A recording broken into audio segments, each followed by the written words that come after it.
지금 여러분들 노트북하고 스마트폰 2개 정도는 기본적으로 가지고 계시는데요. 앞으로는 장기적으로 10개 이상, 20개씩 컨트롤하는 컴퓨터를 보유하게 될 것이라고 얘기를 합니다. 그렇게 디바이스가 많아지게 되고 클라우드 컴퓨팅에 데이터를 입력하게 된다면 어떤 일이 벌어지겠나요? 데이터 독과점 이슈가 과거의 스탠다드 오일의 원유의 독과점 문제보다 더 큰 심각한 문제를 불러올 것이라고 경고하는 기관들이 나타나고 있습니다.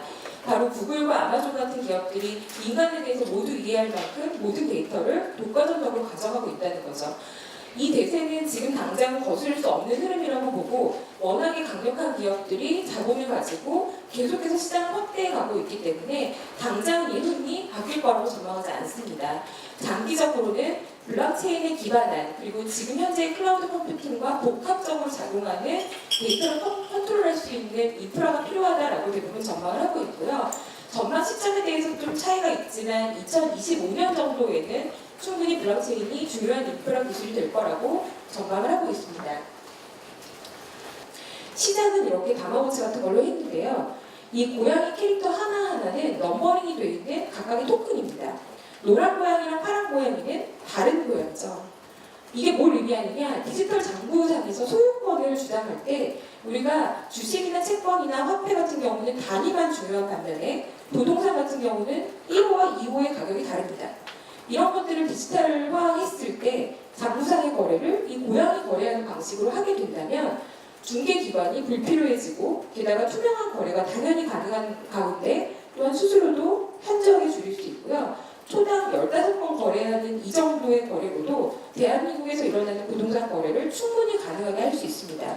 이더리움은 오픈소스이기 때문에 이걸 베껴서 응용하는 것은 얼마든지 가능한 상태이고 이걸 보면서 많은 사람들이 디지털화된 소유권의 거래를 토큰화이즈하는 것이 상당히 효용이 높을 수 있다라고 아이디어를 얻고 있다는 겁니다. 암호화폐가 없고 이런 것들을 아예 거래가 불가능하게 한다면 누가 혁신을 해서 등기부등본을 바꾸는 시도를 하겠습니까? 사실 거의 대부분의 기득권층이 이미 자리 잡고 있는 국가에서는 이런 시도를 하기가 어려운 반면에 이걸 응용하는 국가들은 신뢰가 좀 부족한 국가나 혁신을 주도하겠다는 국가들이 나서고 있습니다.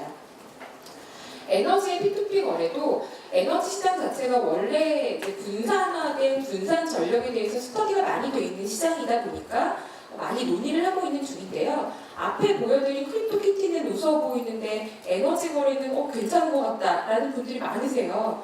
그런데 사실은 이쪽이 더 구현하기가 어렵습니다. 디지털상에서의 자산 거래가 소유권 거래가 훨씬 쉬운 반면에 전력 시장에 대해서는 아직은 조금 더 스터디가 필요한 단계인데요. 그럼에도 불구하고 이 역시 대기업들조차 관심을 가지는 것은 태양광 패널을 내가 집에 설치했을 때 한전이 사가서 옆집을 판다라는 것은 누가 생각해도 손면전 손실이 발생하고 비효율적이다. 그런데 이거를 이 배터리 기술과 같이 발전을 해서 장부에 저장을 해놓고 내가 저장한 것만큼을 남한테 팔거나 또 다른 데에 사용할 수 있다면 충분히 효용이 있다라고 해서 스터디를 많이 하고 있는 분야이고요. 디지털 콘텐츠 시장도 저작권 거래에 대해서 많은 스터디를 하고 있습니다. 스포티파이라는 회사가 있는데요. 저 회사는 스웨덴에서 창업한 회사고 올해 나스닥에 상장이 됐습니다. 시가총액 32조 원에 달하는데 적자 기업입니다. 혁신을 주도하고 있는 기업 중에 하나인데요. 이 회사가 자기도 유니콘으로 스타트업이면서 창업한 지 얼마 안 됐는데 이 미디어 체인이라는 블록체인 회사를 인수를 했습니다. 그러면서 무슨 얘기를 하냐면요. 지금 이 회사가 현재 비즈니스 모델은 기존의 저작권 시장에 나와 있는 음원을 스트리밍해주는 서비스를 하고 있지만 앞으로는 누구나 유튜브처럼 내가 아티스트가 되겠다. 그래서 내 음악을 올릴 수 있고 내 음악에 대한 청취 권한이 시간당 초당 얼마라고 가금할 수 있는 시스템을 만들겠다라는 것이 이 회사가 발표한 내용들입니다. 앞으로 이런 식으로 개인들이 무형자산으로도 충분히 가치를 창출할 수 있습니다. 유튜브에서 방송하고 있고 음악 만들고 있는 친구들은 디지털이기 때문에 또는 페이를 제대로 해주지 않기 때문에 생산활동을 하지 않는 실업자로 보아야 할 것이냐. 앞으로 그렇지 않을 수 있다. 내가 만드는 음악을 올리고 충분히 보상이 다이렉트로 된다면 개인 간의 거래가 가능하며 이것은 또 하나의 생산자라고 받아줄 수 있는 시장이 열릴 수 있다는 겁니다. 많은 블록체인 스타트업들이 재미있는 분야에서 나오고 있습니다. 사실 그 연령층이 좀 높으신 분들 그리고 아주 높은 기관들, 정부기관이나 기업들을 만났을 때 블록체인으로 하는 좋은 사례 얘기해 주세요라고 해서 제가 크립토 키티 같은 거 얘기하면 대부분 비웃고 끝나는 경우가 많습니다. 그렇지만 인터넷 세상에서 지금 이미 1,000억 원 이상 정도의 자금 조달을 받고 있는 ICO를 한 프로젝트들이 혁신을 만들려는 스타트업들이 굉장히 많이 생겨나고 있고요. 오늘 시간 관계상 제가 다 준비하지 못했지만 일부 같은 경우에는 예를 들어 구글 검색 여러분들 크롬으로 하시죠. 크롬을 쓰시는 순간 내가 로그인을 하지 않아도 구글은 대한민국의 누가 김현미라는 이름을 모를 뿐 어떤 IP에서 뭐를 검색하고 있는지 실시간으로 다 알고 있습니다. 이 데이터들이 다 자원화되고 있는 것들인데 이렇게 내가 인풋한 데이터를 토크나이즈해서 거래할 것이냐 또는 내가 인풋한 데이터는 유통하지 않겠다 모두 삭제해라 라는 것들을 브라우저로 토크나이즈하는 시도들도 일어나고 있습니다.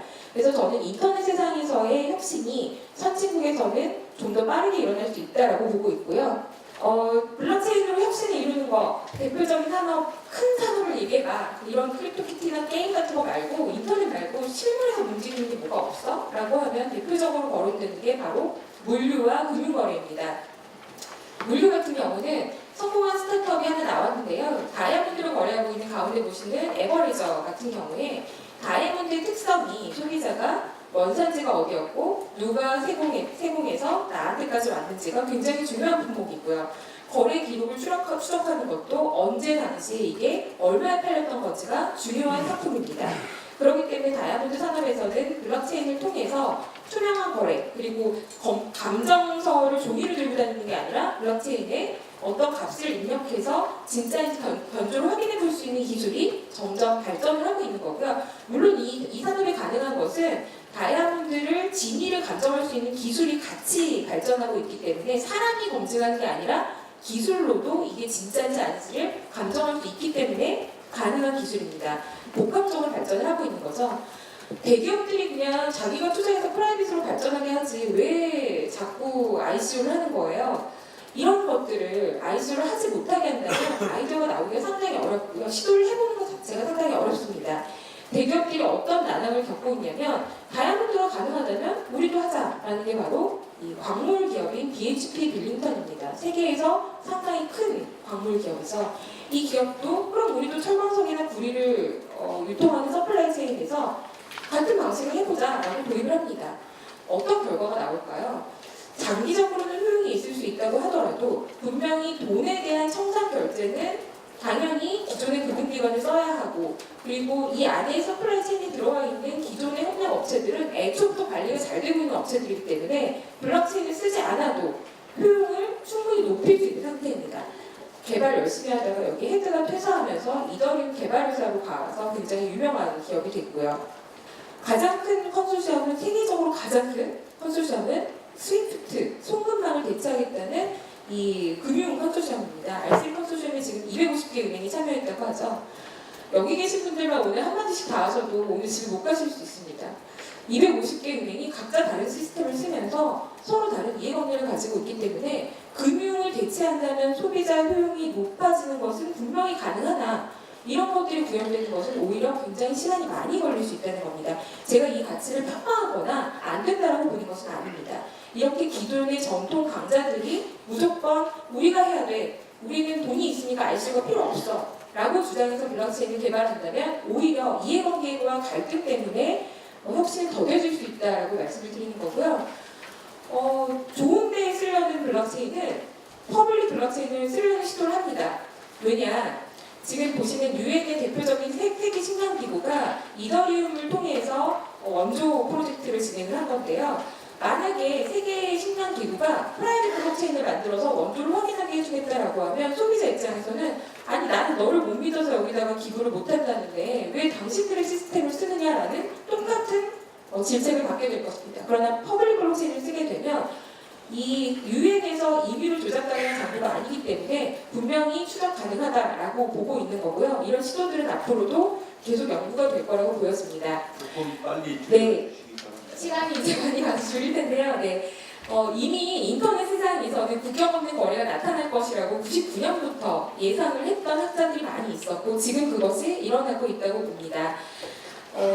블록체인이 세상을 바꿀 기술이냐? 저는 시간이 분명히 필요하지만 중요한 기술이라고 판단하고 있습니다.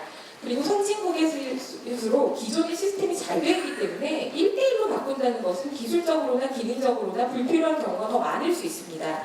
오히려 신흥국에서 체계가 갖춰졌지 않은 나라들, 그리고 선진국에서 우리 시스템을 전파하고 싶을 때 상당히 유용하게 쓰일 수 있는 기술이라고 보는 거고요. 물론 당장은 우려하시는 바에 대해서 저도 충분히 공감하는 것이 많은 프로젝트들을 실패할 것이고 위험을 권고하는 것도 중요하다고 봅니다. 그래서 제가 이 자리에서 정보 관계자들도 많이 계신 걸로 아는데 ICO에 대해서 무조건적인 금지를 하게 되면 인터넷 세상은 뚫려있기 때문에 한국에 앉아있는 한국인들도 해외에서 많은 활동을 하게 된다는 것이고요. 우리 국민들한테 위험을 충분히 고지하되 새로운 창업의 기회를 주기지는 말아주셨으면 좋겠다라는 게 마무리하고 마치도록 하겠습니다. 이상입니다. 네, 감사합니다.